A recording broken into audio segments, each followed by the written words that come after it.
Hello everyone and welcome back to that video. In today's video, we're going to be going over the best sword characters in Smash Ultimate. Now, there is a couple characters that I didn't really have to find as swords. I just put them in this tier. Technically, these are all characters with disjoints that are acting like swords, but they don't actually have a sword, so we're not really going to be including them in today's video. But if you are curious about any of these characters, please just let me know down below, and I'll tell you where they actually would go on the list. But let's get right into the ranking. Also, I thought I should give a little bit more extra detail to Joker just because this character is technically a swordsman. He is using a sword for the majority of his moves. And the reason that I don't want to include him in this video is he doesn't feel like your traditional swordsman. When you're thinking about Joker, you're thinking about his mobility, his gun. You're not highlighting his massive disjoint that he has. That isn't the main part of his kit. So yes, he is technically a sword character, but because he plays so differently and feels so different from the rest of the sword characters, I'm not really going to include him. For reference though, if he was in the video, he would be the second best swords character in the game.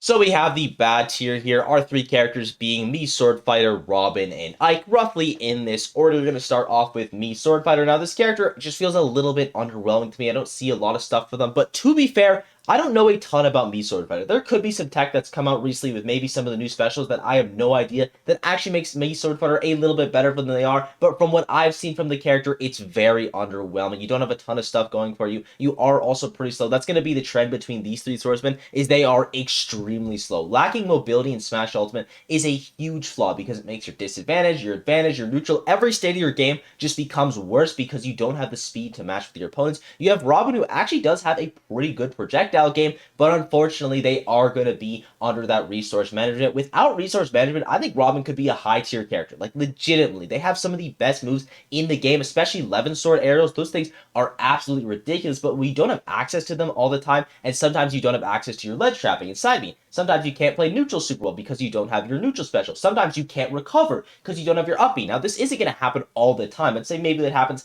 10% of the time where you super need a resource and you don't have it, but that's a 10% that no other character in the game has to worry about, besides, I guess, Steve, but, like, we're not really going to complain about Steve problems right now. And then our final bad character is going to be Ike. Now, Ike, he has some very nice bread and butters. He has some great confirms. He hits you like a truck, but he is so linear and he is so slow. It makes him very predictable, especially when we're, like, almost 5 years into the current meta of Smash Ultimate. If you don't know how to parry an Ike Nair, then you're just going to be struggling against every character in the game. Next up is going to be the okay tier, starting off with Marth. Now, Marth is a bit of a weird one because I would say he's the most inconsistent character in Smash Ultimate. When you're not hitting tippers with this character, people are going to be living to like 180% pretty much until your kill throw starts to kill, which is around 180, 200%. But there's also going to be games where you're killing people at like 40%. I feel like this all averages out to the character just being kind of mid. Sometimes he's going to have some very high highs, but in a tournament setting, it's really hard to get a bunch of those streaks in a row. And even sometimes when you are killing people super early, it doesn't mean that you're guaranteed to win the game. Just because you steal a stock with Marth at 40% doesn't mean the next stock isn't going to go to 180. Even if you have 1 or 2 robberies in a game, all it comes down to is, can you close all 3 stocks? And I think Marth is a character that can sometimes struggle with that. You have the Pits as well, who I feel like are just power creep. That's the best way to describe it. They do a lot of things well. They don't do anything the best or even great. They have a couple gimmicks for going for them. Like, most notably, I think the fact that they can down air you twice in a jab block, get an extra like 20% there,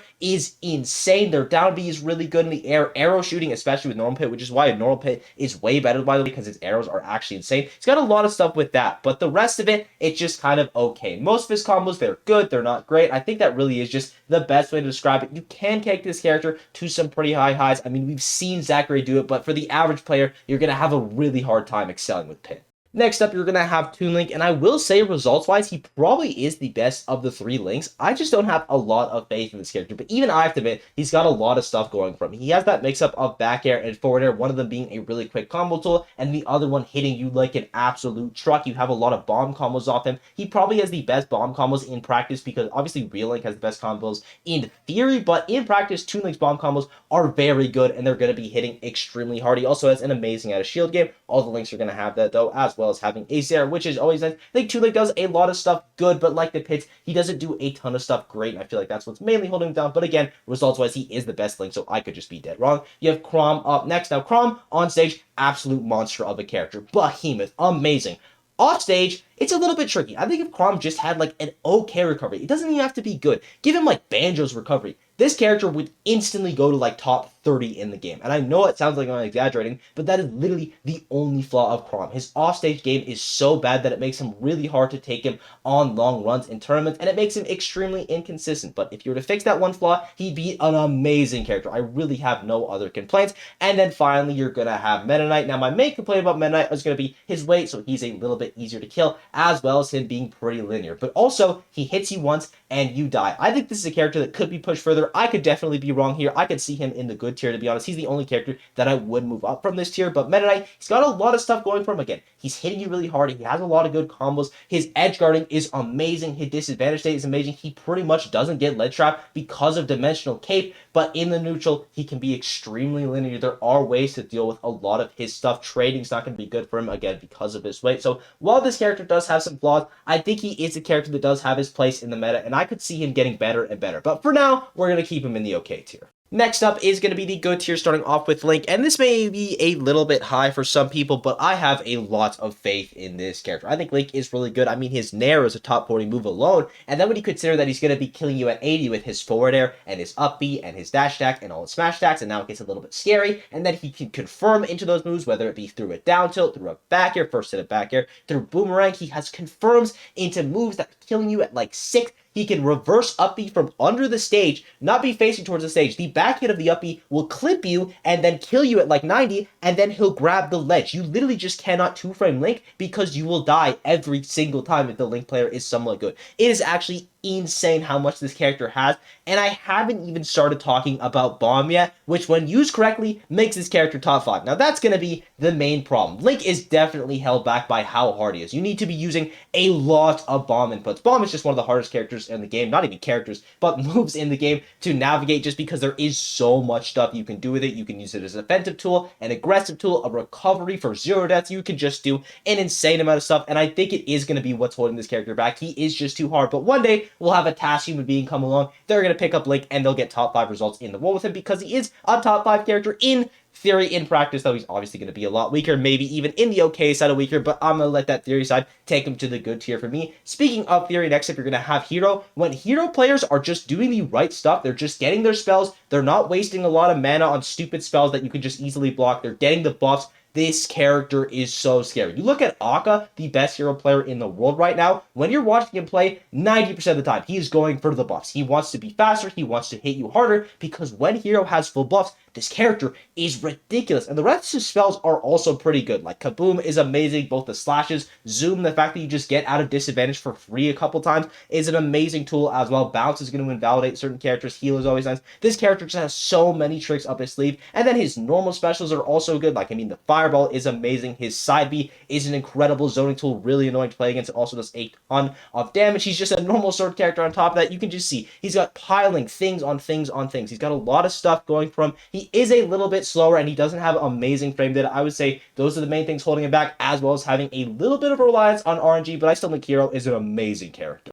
Next up is going to be Sephiroth, and this is a character that I think has 2 glaring issues. The first one is going to be his weight. He's lighter than Meta Knight. Why is he lighter than Meta Knight? I don't know. I didn't make the game, but if I did, it definitely wouldn't be like that. And then it's also going to be his frame data. Now, Sephiroth has some really good walling because his disjoints are massive, but if you're missing too many of your moves, even if it's sometimes you just miss 1 or 2 moves, you are going to get punished super hard because your moves are so slow. They are super committal. You have to be sure that what you're throwing out is something that's either going to hit your opponent or something that you can't get punished for. And when you're spacing it perfectly, a lot of the time you can't get punished, but you need to be playing perfectly. And that's going to be obviously a huge problem in tournament, because if you're making too many mistakes, even 1 or 2 mistakes, you get punished 1 or 2 times, you're suddenly at death percent and you can absolutely explode. The great thing about Sephiroth is he's got wing. Not so great thing about Sephiroth is a lot of the time he doesn't even get a chance to use it. If Sephiroth got wing on every stock, he'd probably be like a top 10 character in this game, to be honest. If he just always had wing, he would be ridiculously broken. But a lot of the time, the best part about Sephiroth, you don't even get to see, which is the thing that holds him back. But regardless, the character is still very good. He does have those massive disjoints. He does have amazing juggling. He still hits you incredibly hard, but you just need to be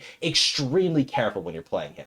Next up, you're going to have Byleth, and the main flaw of Byleth is going to be their mobility, but everywhere else, I think this character does pretty well. One of the best characters in the game at just breaking your shield. So many moves are going to be chunking your shield. Down smash and down air specifically are amazing for that. You have Nair, which is a super ambiguous move when landing on shield, and if you mess up the timing of it, you're going to get killed because it's also a kill confirm move and a combo move, which is super fun. You have Up B being one of the best combo moves in the game, kill confirm moves in the game. It does literally everything. It's also an amazing recovery. You have some of the best juggling in the game with your up air. Byleth, again, has a lot of stuff going from. I mean, we've seen what the best player in the world can do with his characters. It's some serious damage, spoilers, but they are still going to be held back from that mobility. I legitimately think if you made Byleth the speed of Roy, he'd probably be like a top 10 character in this game. It's really the only thing holding the back. Next up, and our final character in the good tier is going to be Corrin, and I have one word for you to describe this character, and that is going to be frame trapping. Now, that may technically be 2 words, but you know what I am saying. Corrin's frame trapping is incredible, like probably the best in the game. You also just have some really solid combos with the character off of forward air combos. You have stuff with Nair, up air juggling is absolutely ridiculous, by the way. There's no reason that move needs to be that strong, but it is anyway. You have a lot of confirms into back air, whether it be a Nair, whether it be a forward air. You can probably get it off certain hits of an up air as well, though that's going to be way more specific on these percents. You're also going to have a pretty good recovery, to be honest, because you are able to push yourself towards the stage with back air, and up B is going to have this massive hitbox above you. Pin is a super strong tool to always have access to. I think Corrin overall is an amazing character. I really don't see many flaws with Corrin. I think the biggest one would maybe, again, be the mobility, but I feel like they do get power crept just a little bit by the characters above them. It's not by a lot. Corrin still does a lot of stuff very well. It has a lot of things going for them, but the picks above them are just a little bit better. And finally, you have the S tier. These are the best sword characters in the game. Also, just for those who are curious, the top 10 starts with Byleth. So Byleth is our 10th best character, Corrin is our 9th best character, and our 8th best sword character is going to be Young Link. Now, Young Link has so much going for him. His combo game is unreal, and it's off of projectiles as well, which just makes this character that much more annoying. The fact that I can pressure you with my projectiles from like literally across the stage, because arrow confirms into arrow, which can confirm into bomb, which can confirm into like an up B or a forward air. Yes, I know it's stupid. But again, I didn't make the character, but Young Link just has so many ways where he can combo you from pretty much anywhere on the stage. He's also going to be hitting you fairly hard. A move like forward air, it's going to be taking your stock very early, and he can confirm into it. Pretty much everything that Young Link has, and by pretty much, I mean everything that Young Link has, can be confirmed into, whether it be from boomerang, bomb, down tilt, back hit, up back air. There's just so many ways that this character can make combos, and it just makes him such a scary character in the neutral, in the last hit situation. Always, I think Young Link is extremely underrated. I need to see more of them in the meta. So a lot of the Young Link players are starting to get some really good results, so shouts to them for that. Keep up the good work. Next up, you're going to have Shulk. Now, Shulk, a character that has not been having as much success in the meta. Definitely more of a theory top tier, but even without the theory stuff, this character is amazing. You have some really massive disjoints on top of having access to arts, and arts outside of block is probably the best move in the game. Arts, or gun maybe too, but arts even could beat gun, because my lord, having access to smash art and killing someone at 40% when one of your moves does 40% off buster art is crazy. You have an amazing recovery because of jump art, you have an amazing neutral just in general, but also because of speed art, you can get out of combos with both smash art and shield art. This character cheats. It's just the best way to describe it. Shulk is an amazing character. He is pretty hard, though. I think that's really the only thing holding him back, though, to be honest. Next up, we're going to have Roy, and I do think this is a character that's been struggling a little bit more in 2023, especially when compared to 2022. Now, don't get me wrong. Roy is still broken. Jab, stupid move. The fact that side B is stronger than limit cross slash, who invented that? Roy back air, Roy forward smash, Roy down tilt. All of Roy's moves are insane. But there's going to be that sour spot when you have the max space of a Roy move, and people are getting way better at exploiting that. I think that's going to continue to happen. People are going to be playing around Roy sour spots a lot more. You're seeing this a lot in the last hit scenario. Roy players, they just can't close out the game because people are so good at playing around the tippers. They're staying outside of that max Roy range, and it makes it so you have the upside of being a sword character kind of taken away from you, because in the last hit, for a majority of the time, Roy has to scrap a lot closer than other sword characters will, and that's obviously going to be a slight disadvantage to him. Now again, character is still very good. He's still top tier. He's just not the top tier that he used to be. Next up is going to be Lucina, and honestly, for some reason, I cannot describe this character and why I think she's strong. Just everything about her is good. She's got a good recovery, she's got good edge guarding, she's got good ledge trapping, she's got a good advantage state, she's got a good neutral, she just does everything well. Super solid character, amazing up B out of shield. I mean, the stuff that Proto Bonham is able to do with Lucina makes this character look like top 5. Now, to be fair, I don't think anyone in the world will be able to play Lucina like Proto Bonhomme can, but we've seen other people have great success with this character, and when Lucina starts going, this character Snowball is absolutely insane. She just absolutely runs after you, and she bullies you off stage super hard. She is some of the best edge guarding in the game, with back air, with forward air, with reversal of the up B. I feel like people don't talk about Lucina's edge guarding enough because it might be the best out of any of the sorties, to be honest. Like, it really is that good. I feel like this character does not get her flowers enough because you don't see her a ton at the top level, because she does get a little less playtime than some of the characters above her, like Cloud. Cloud has Cloud back air, and he has Cloud dash attack, and he has Cloud forward air, and he has limit. He's got so many things going for him. Amazing out of shield as well. Now, again, to be fair,